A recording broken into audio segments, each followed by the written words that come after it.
Salut à tous, bienvenue pour ce nouveau top 10. Que dis-je? Premier top 10, et peut-être le dernier, l'avenir nous le dira. Il y a quelques semaines de ça, certains parmi vous réclamaient un récapitulatif des jeux les plus attendus de 2016, et j'avais promis à ces personnes qu'il y aurait bien un classement avant la fin de l'année. C'est donc en cette période de fête qui, soit dit en passant, je déteste à mort pour des raisons évidentes, que j'ai réussi à trouver le temps de vous produire ce top. Sans plus attendre, c'est parti pour le top 10 des jeux les plus attendus de 2016.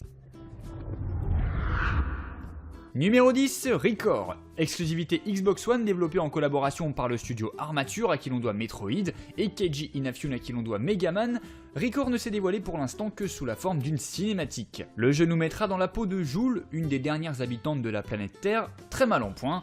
On sait simplement que le jeu se jouera à la troisième personne, en extérieur, dans des environnements désertiques, mais également sous terre. La protagoniste que nous incarnerons pourra transférer des orbes dans des mechas pour s'en faire de précieux alliés.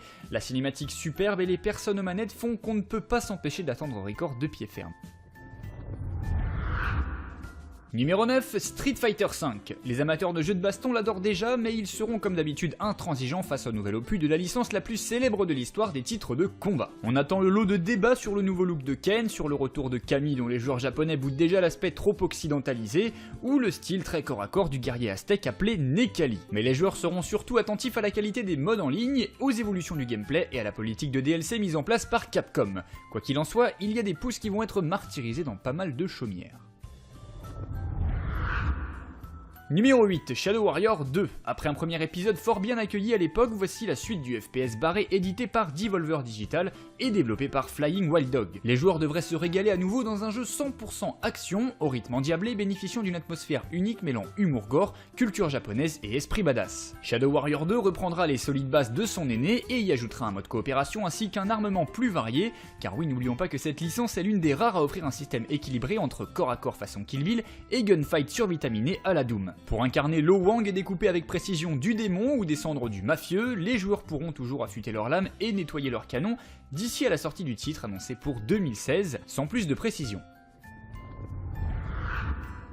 Numéro 7, The Last Guardian. Fini de jouer à l'Arlésienne, celles et ceux qui ont connu Ico et sa suite spirituelle Shadow of the Colossus sont aux anges depuis la confirmation à l'E3 2015 qu'il leur sera possible de découvrir le nouveau bébé de la team Ico l'an prochain. Si le projet a connu de nombreux soucis tout au long de son long, voire même trop long développement, son univers enchanteur, son design si singulier et ses musiques prenantes devraient rapidement plonger les joueurs dans l'aventure irréelle tant attendue par les fans. À la manière d'un Ico, les joueurs incarneront un jeune garçon affublé cette fois-ci d'une gigantesque bestiole aux airs mythologiques. Ils devront résoudre ensemble de nombreuses énigmes en évoluant dans de gigantesques environnements oniriques au possible. Bien sûr, le côté purement technique ne devrait pas être une révolution puisque le projet a débuté il y a longtemps.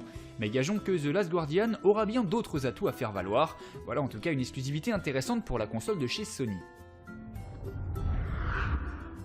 Numéro 6, The Division. Grosse sortie annoncée pour Ubisoft avec ce jeu d'action massivement multijoueur qui prendra lieu dans un futur proche dévasté par une pandémie que les autorités n'ont pas su endiguer. Une fraction de l'humanité armée et prête à trouver un remède à l'infection s'est retranchée dans une zone protégée par de hauts murs blindés au cœur de Manhattan. Certains en sortent et tentent de rétablir la civilisation petit à petit, un concept fort intéressant donc, appuyé par 2 jolies vidéos de gameplay en 2 ans. Trop peu pour rassurer complètement les joueurs qui craignent d'ores et déjà un downgrade graphique façon Watch Dogs. Croisons donc les doigts pour que The Division ne divise justement pas trop la communauté des joueurs lors de sa sortie en début d'année prochaine.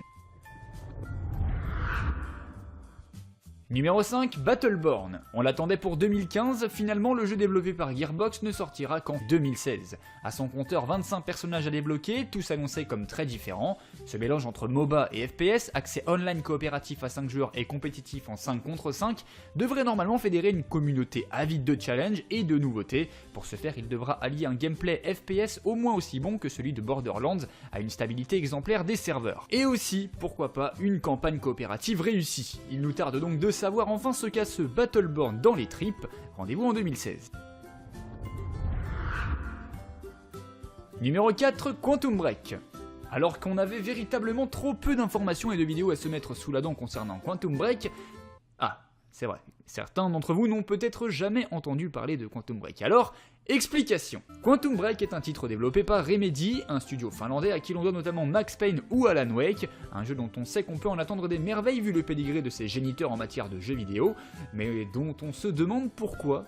donc si peu d'informations filtrent à son sujet. Le titre devrait toutefois être nettement orienté action avec un système de couverture des plus classiques, sur lequel viendra se greffer la maîtrise de pouvoirs dits temporels. Car oui, le thème du voyage temporel et les paradoxes qu'il inclut sera semble-t-il l'inspiration majeure du scénario mais aussi celle du gameplay. Il a suffi d'un nouveau trailer pour réactiver la machine à fantasmes, rien de lubrique par contre, aux grandes dames de certains d'entre vous qui se reconnaîtront manette en main. Rendez-vous le 5 avril 2016 pour une expérience hors du commun avec au casting Shaun Ashmore que vous avez sûrement vu dans la saga X-Men dans le costume d'Iceberg. Numéro 3, Dark Souls 3. Le RPG le plus célèbre et le plus exigeant de ces dernières années reviendra en force très bientôt pour un 3e épisode dont on sait déjà qu'il ne sera pas le dernier de la série. Annoncé comme plus rapide et plus fluide que ses prédécesseurs, il ne serait pas étonnant que le jeu puise autant du côté de Dark Souls premier du nom que de Bloodborne. Alors bien sûr, le titre ne s'adresse pas aux joueurs grand public que la difficulté rebute rapidement. Chaque jeu de From Software demande patience et obstination de la part de celui qui veut en tirer le meilleur. On sait par avance que Dark Souls 3 ne dérogera pas à cette règle. Numéro 2, Mass Effect Andromeda. Il aurait pu être numéro 1, mais cette fois-ci, le nouvel épisode de l'une des meilleures sagas intergalactiques de l'histoire du jeu vidéo doit se contenter de la seconde place. Une belle place tout de même pour l'aventure interstellaire pondue par BioWare, dont le scénario se déroulera longtemps après les événements de la première trilogie. En perspective, vous aurez une nouvelle galaxie à découvrir et vous pourrez toujours gérer la petite équipe qui gravitera autour de votre héros. Reste à savoir quel sera le penchant de cet épisode, s'il sera équitablement partagé entre RPG et action, ou si l'adrénaline prendra le dessus sur la contemplation mystique d'un soleil mourant.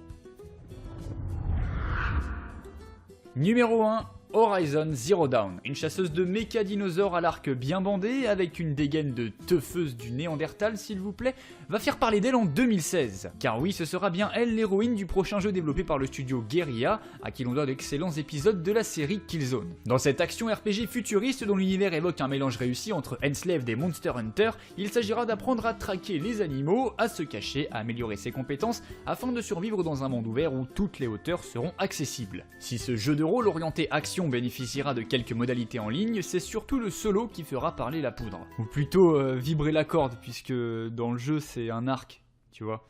Corde, arc. Ah bon. Voilà. Une nouvelle licence avec une héroïne qui plus est dans un univers décalé par les développeurs de Killzone, que demande le peuple. Je vous vois venir avec vos « Ouais, t'as pas parlé de Call of Duty ou FIFA 17 ?» C'est normal, car ces jeux sortent chaque année, l'engouement est donc toujours à peu près le même et la surprise en le découvrant est aussi intense que quand tu ouvre un pot de Nutella. Évidemment, il manque des jeux, mais le principe d'un top 10 étant d'avoir 10 places, si j'avais dû inclure tous les jeux de l'année 2016, ça aurait été non seulement moins intéressant, mais également plus chiant, aussi bien pour moi que pour vous. Salut, alors aujourd'hui on se retrouve pour le top 73 des jeux qui vont sortir cette année. Non, c'était juste pas possible. Pour ceux qui me découvrent avec cette vidéo et qui veulent toujours plus de moi, eh bien sachez que vous pourrez retrouver le JT du Gamer un mardi sur 2 à 18h, le principe de l'émission étant de sélectionner le meilleur de l'actu gaming et ciné, car il y a une rubrique dédiée au 7ème art, t'as vu, et de les rassembler dans une émission style JT d'actualité. D'ailleurs, si vous ne l'avez toujours pas vu, je vous conseille d'aller voir la dernière émission sortie tout récemment. Bref, si la vidéo vous a plu, pensez à laisser un petit like, à partager la vidéo sur Facebook et Twitter, et laisser un petit commentaire avec par exemple les titres que vous attendez le plus ou que vous auriez aimé voir dans le classement. Comme d'habitude, je répondrai à un maximum d'entre vous. Sur ce, je vous laisse et vous dis à très vite pour une nouvelle vidéo. Prenez soin de vous, salut!